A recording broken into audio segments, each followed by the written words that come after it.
Good morning, Team Australia, and welcome to Edmonton, Canada. My name is Kerry Courneya, and I'm a professor here at the University of Alberta. And I'm also one of the study co-chairs on the Challenge trial, which we also call the CO21 trial.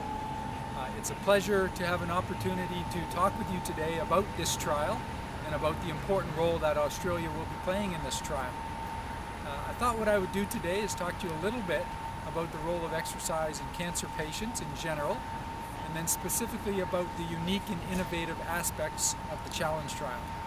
And then I thought I would take you over to the Behavioral Medicine Fitness Center and give you a tour of the center where we're delivering the exercise intervention for Challenge trial here in Edmonton, and then also introduce you to the two physical activity consultants, or PACs as we call them, who are delivering the intervention here in Edmonton and can tell you a little bit about their experience in delivering this exercise intervention. So exercise in cancer is a relatively new area compared to other fields like cardiac rehabilitation or exercise in diabetes. So we've been doing trials in exercise in cancer survivors for about the last 15 years in this field, and certainly my lab has been doing a number of those studies as well over maybe the last 10 years or so. And what we're finding in this research is that exercise is very helpful to cancer survivors for improving things like their physical fitness, quality of life, and also managing some of the symptoms and side effects of cancer and its treatments, things like fatigue and depression, and even looking at some things like peripheral neuropathy and other symptoms and side effects. So what is unique about the Challenge trial is this is the first trial that's focusing on disease outcomes or risk of recurrence of the disease. And we know from the research that many cancer survivors, that's one of the most important questions that they have. Is there anything that I can do to help reduce my risk of the disease coming back? So this is a very novel outcome. And as far as we know, this is the first trial in the world that's going to look at whether or not exercise can reduce the risk of recurrence in any cancer survivor group, but certainly focusing on colon cancer survivors. So this is exciting and it's innovative, but it also really highlights the importance of collaboration. Because to look at disease outcomes in this particular trial, you need a very large sample size. In fact, we need 962 colon cancer survivors participating in this trial, unlike some of our other trials where much smaller numbers are needed. So this means we really need to collaborate. And so it's great that we're able to collaborate with Australia and Canada. And within those countries, we really need a very large number of centers accruing to this trial. So in Canada, right now we have somewhere between 15 to 20 cancer centers that are putting patients on this trial. And I know the goal in Australia is to have at least as many cancer centers contributing patients in this trial. I think now I'll take you over to the Behavioral Medicine Fitness Center and show you the setup we have in Edmonton for delivering the Challenge trial. So come on, follow me.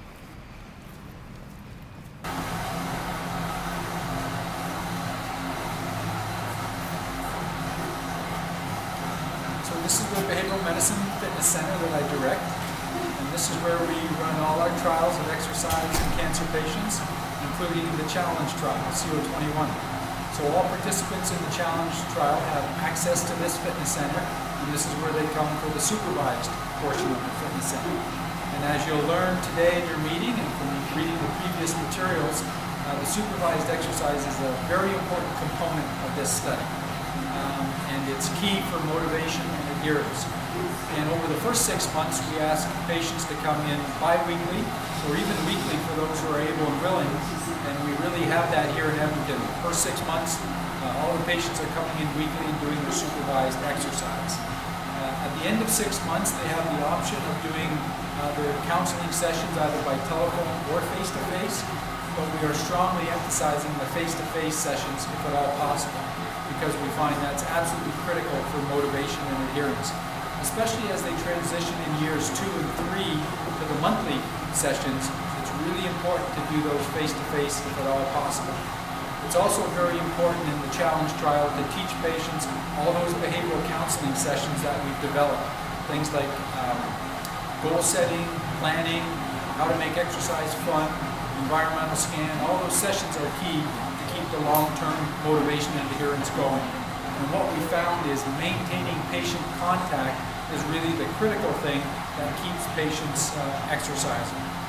We have some phenomenal success stories in the challenge trial here at Edmonton and throughout Canada.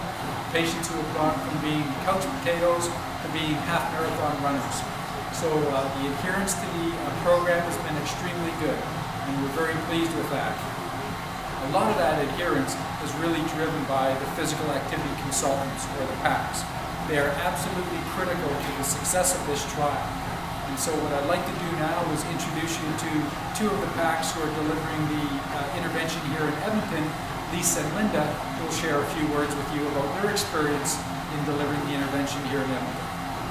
Hi, my name is Linda Trin, and I'm a PhD student with Dr. Kerry Courneya. I'm also a PAC here on the challenge trial in Edmonton, Alberta, in Canada. Welcome aboard to the trial, and we're excited to have you working with us. As a PAC, you're a frontline staff in ensuring the smooth operation of the trial. As a PAC, one of your responsibilities is to conduct fitness testing. Also, you're responsible for monitoring and tracking adherence among our participants. You're also responsible for delivering the intervention content, and as well as maintaining a high level of motivation among our participants. And one of the things that you're also responsible for is really establishing a good working relationship with our participants. Hi, my name is Lisa Belanger. I'm a PhD student working with Dr. Courneya and also a PAC. So far in Edmonton, we've had a tremendous success with the trial.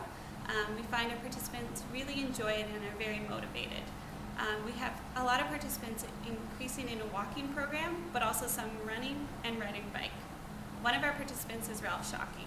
My name is Ralph Shockey. I'm a member of the challenge trial for colon cancer patients. I've been on the program for a year. The program consists of cardio. Usually I'm here 5 days a week, up for about an hour or a little more a day. Do a combination of treadmill and stationary bike. For me, personally, since I've started this, I've noticed my endurance has increased. And the reason I got into the trial is because it's proven that exercise reduces the chances of colon cancer coming back. And I find that this program has made me a lot stronger in the fact that when I finished my chemo and the surgery and the recovery, I was pretty weak, and I found my resistance and my endurance has increased dramatically over the past year. So there you have it.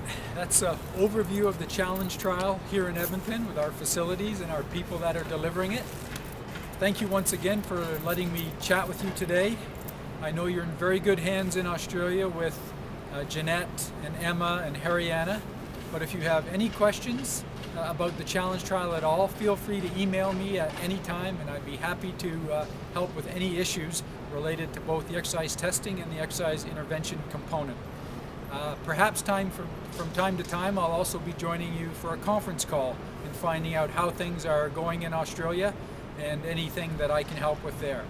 And I've traveled to Australia many times, absolutely love it there, and I'm hopeful that I'll be there multiple times in the years to come. And if I do, I'll certainly stop in and visit you at your cancer centers. So thanks once again, and good luck with your meeting, and we look forward to continued collaboration with Australia. Take care, everyone.